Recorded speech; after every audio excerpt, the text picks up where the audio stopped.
Ambulance ఎక్కడ దాకా వచ్చింది? రింగ్ రోడ్ దిగింది సార్. ఏ అపోలోకి తీసుకెళ్తున్నారు? Jubilee Hills Apollo sir. Crime scene లో ఎవరెవరున్నారు? SI Jayalakshmi, SI Rajasekhar. Signals off చేసి అంబులెన్స్ కి రూట్ క్లియర్ చేయండి. Okay sir. Crime scene report వచ్చిందా? ఇంకా రాలేదు సార్. స్క్వాడ్ మొత్తం అక్కడే ఉంది. అక్కడ ఏం జరుగుతుందో నాకు అప్డేట్ చేయండి. Okay sir.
నీ పేరు మోహిని? అవును. మీ ఆయన పేరు హర్ష? అవును. మీకు పెళ్ళెప్పుడైంది? 2 వారాలైంది. మీది లవ్ మ్యారేజా అరేంజ్డ్ మ్యారేజా?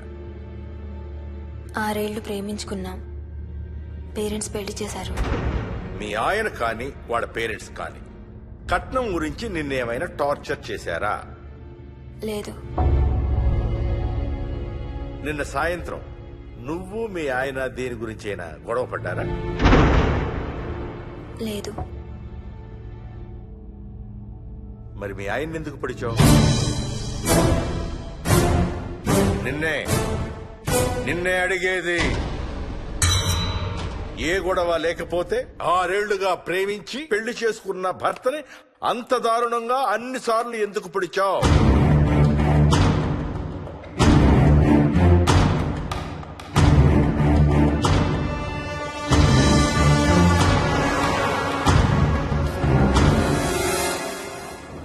ఎంత దూరం రా?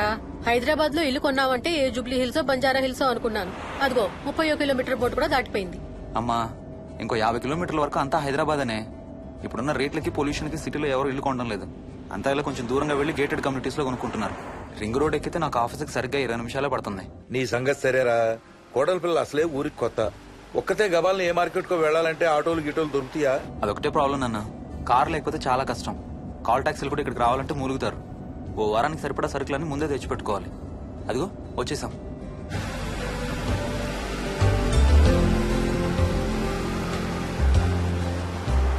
అబ్బో చాలా ఇళ్ళు ఉన్నాయి కదరా. ఉండటానికి చాలా ఇళ్లున్నా ఇళ్లలో మాత్రం ఎవరు ఉండడం లేదు. అంతా గృహప్రవేశాలు చేసి అలా ఉంచేశారు. అదిగో ఆ ఇంట్లో ఓ ఫ్యామిలీ ఉంటారు, కానీ ఎవరితోనూ కలవరు. ఇదిగో ఈ ఇంట్లో నా ఫ్రెండ్ మోహన్ ఉంటాడు.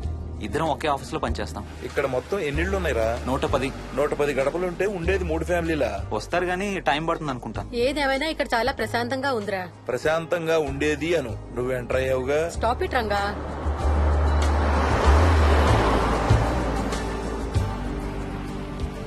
మోహన్ మోహన్ నానా ఇతను బుచ్చయ్య, వాళ్ళ ఆవిడ యాదమ్మ. ఏంటి? హర్ష వాళ్ళ ఆవిని తీసుకొచ్చినట్టున్నాడు. ఈ కాంపౌండ్ లో రాయి కొట్టడం మొదలుపెట్టిన దగ్గర నుంచి ఇప్పటి వరకు ఇక్కడే ఉండి అన్ని పనులు చేస్తుంటారు. సార్ నాకు ఇవ్వండి సార్, నేను తీసుకొస్తాను. నీకు హ్యాపీగా ఇక్కడ బోర్ కొడుతుంది అన్న బుర్ర తింటున్నావు. నీకు ఇంకా ఫుల్ కంపెనీ.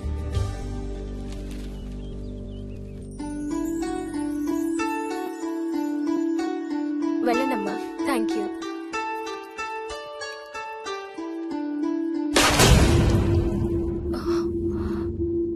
కాయ కుళ్ళిందయ్యా.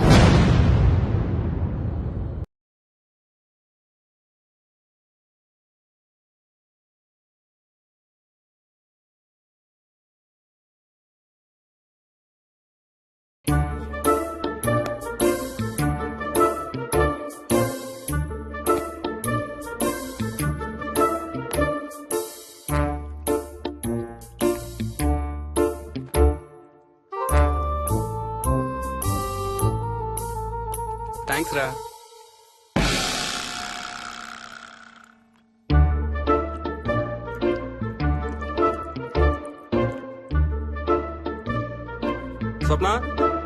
స్వప్న ఆ ఏంటి?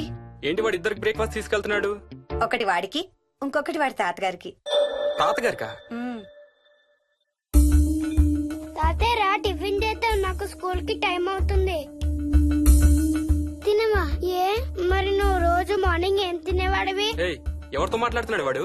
చెప్పాను కదా వాడి తాతగారు మీ నాన్నగారితో కనపడని మనుషులతో మాట్లాడడం. ఒక వారం రోజుల నుంచి కొత్త ఆట మొదలు పెట్టాడు. వాడితో కొంచెం టైం స్పెండ్ చేస్తే కదా తెలిసేది నీకు. నీ కాంప్లెక్స్ నేను తింటాను గాని నువ్వు జ్యూసేనే తాగు. తాగు తాతయ్య. డోంట్ వరీ స్వీట్ హార్ట్, వీడి ఆటల్లో ఇదొక ఆట. మళ్ళీ కొత్త ఆట మొదలవగానే ఇది మర్చిపోతాడు. నువ్వు వెళ్ళి తొందరగా రెడీ అవ్వు, మనం స్కూల్కి వెళ్ళాలి. మనమా? నేనెందుకు? పేరెంట్స్ టీచర్ మీటింగ్ డార్లింగ్, మర్చిపోయావా? ఏం తినకుండా తాగకుండా ఏం చేస్తావు? తాగు, జ్యూస్ తాగు.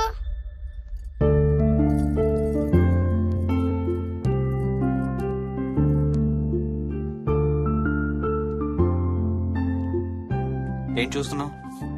ఇల్లు బాగుందా? ఏంటి ఇక్కడ రోజు పార్టీలు జరిగేవా? పార్టీలేంటి? మరి ఇల్లంతా ఈ మందు వాసన ఏంటి? మందు వాసన నాకేం రావట్లేదే. తాగే వాళ్ళకి రాదు. ఎప్పుడు మొదలు పెట్టావేంటి? నేను మొదలు పెట్టడం ఏంటి? ఎప్పుడైనా తాగానా? తాగి చూడు, చెప్తా. ఏం చేస్తావేంటి తాగితే? ఏయ్, నేను చంపేసి జైలుకి వెళ్ళిపోతాను. హలో అమ్మా మోహిని, సున్నిపిండి ప్యాకెట్ చిరిగిందమ్మా. దీని కొంచెం ఏదైనా డబ్బాలో పోసి పెట్టు. అలాగే అత్తయ్య.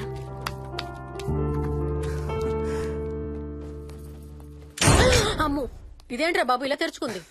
ఏం లేదమ్మా, ఇవేంటంటే మార్కెట్లోకి కొత్తగా వచ్చిన డస్ట్బిన్స్. ఆహా. వీటికి ఒక సెన్సర్ ఉంటుంది చూడు. ఎవరైనా దగ్గరకు వస్తే ఆటోమేటిక్ గా తెరుచుకుంటుంది. ఓహో. కాసేపు అయ్యాక అదే మూసుకుంటుంది. 1 2 3. సేమ్ టు సేమ్ మీ అమ్మ నోరు లాగారా. నేను దగ్గరికి రాగానే ఆటోమేటిక్ గా నోరు తెరుచుకొని లపలపని కొట్టుకుంటుంది. నేను వెళ్ళిపోగానే మూసుకుంటుంది. Stop it Ranga. వా, మీరిద్దరు ఎప్పుడు రండి పైన చూద్దరు గాని. రండి. సరే పద పద.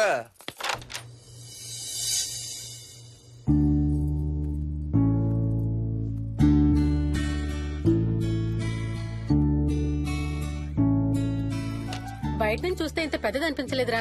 ఎన్ని స్క్వేర్ ఫీట్? జస్ట్ 4500. పెద్దిల్లు కొంటాం కాదురా, దాన్ని మెయింటైన్ చేయాలి. 2 రోజులు పని మనిషి రాకపోతే తెలుస్తుంది. అరే ఈ ఫ్యాన్ కూడా సెన్సర్ ఉందా? ఆటోమేటిక్ గా తిరుగుతుంది. ఒక ఫ్యాన్ కే కాదు. అమ్మా ఆ. నువ్వు రా ఒకసారి పదండి చూద్దాం. ఆ రూమ్ లోకి వెళ్ళు. వెళ్ళు వెళ్ళు. అరే లైట్స్ కూడా ఆటోమేటికేనా? అవునమ్మా, ఇంట్లో మనం కదిలేదాన్ని బట్టి అవే ఆటోమేటిక్ గా ఆన్ ఆఫ్ అవుతాయి. ఓ కరెంట్ బిల్ బోల్డ్ అంత సేవ్ అవుతుంది. ఇంకేమి చిత్రాలు ఉన్నాయి నాన్న ఈ ఇంట్లో? ఏ ఇంట్లోనైనా నీకంటే పెద్ద విచిత్రం ఏముంటుంది? Ranga stop it.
వదులు వదులు వదలడానిక ఇంత టైట్ గా పట్టుకోండి. వదిన చూస్తారు. చూడండి, వాళ్ళ కళ్ళు మూసుకుంటారు. సిగ్గులేదు ఏయ్, వాళ్ళకా నాకా? నీకు. అబ్బా, వదులు. శూన్యమాసం నాన్న 2 రోజులు ఆగాలి. తొందర పడితే మీ నాన్న లాంటి కొడుకు పుడతాడు. ఏయ్, ఏయ్. ఒక వారం రోజుల నుంచి ఎవరితో మాట్లాడకుండా అలా ఒక్కడే కూర్చొని బొమ్మలు గీస్తున్నాడు. జనరల్ గా మేం పిల్లలు గీసే బొమ్మల్ని బట్టి వాళ్ళ మానసిక ఎదుగుదలను, వాళ్ళ ఓవరాల్ డెవలప్మెంట్ ని అసెస్మెంట్ చేస్తూ ఉంటాం. ఇదిగో ఇవే లాస్ట్ 1 వీక్ గా విక్కీ గీసిన బొమ్మలు. అన్నిట్లోనూ ఒకటే థీమ్, విక్కీ, విక్కీ పక్కన మనిషి. ఆ పక్కనున్న మనిషి ఎవరో మీరు గుర్తుపట్టగలరా? కాస్త పోలికలు అవి చూస్తుంటే మా నాన్నగారులాగా ఉన్నారండి. ఓ, విక్కీ తాతగారా? ఆయన విక్కీతో ఎక్కువ టైం స్పెండ్ చేస్తుంటారా? లేదండి, ఆయన విక్కీ పుట్టక ముందే చనిపోయారు. ఓ సారీ అండి. అండ్ 1 మోర్ థింగ్, తను ఒక్కడే కూర్చుని ఎవరితోనూ మాట్లాడుతూ ఉంటాడని కొంతమంది పిల్లలు నాతో చెప్పారు. ఇంట్లో కూడా ఇలాంటి బిహేవియర్ ఏమైనా అబ్జర్వ్ చేశారా? ఈ మధ్యనండి కొత్త ఆట మొదలు పెట్టాడు. అడిగితే వాళ్ళ తాతగారితో మాట్లాడుతున్నా అంటాడు. జనరల్ గా చిన్న పిల్లలు రకరకాల బిహేవియర్స్ చూస్తూ ఉంటాం. వయసు పెరగడంతో పాటు అవి కూడా మారుతూ ఉంటాయి. Nothing wrong with him. He's a very intelligent boy. ఇదొక చిన్న ఫేస్ అనుకుందాం. ఎందుకైనా మంచిది ఒక చైల్డ్ సైకాలజిస్ట్ కి చూపించండి. చైల్డ్ సైకాలజిస్టా? డోంట్ వరీ, విక్కీకి ఏం కాలేదు. ముందు జాగ్రత్త కోసం, జస్ట్ మన మైండ్ లో డౌట్స్ క్లియర్ చేసుకోవడం కోసం. ఇదిగో, హీస్ డాక్టర్ ఆనంద్ శర్మ, మా స్కూల్ కి కన్సల్టెంట్ సైకాలజిస్ట్. ఒకసారి కాల్ చేసి అపాయింట్మెంట్ తీసుకోండి.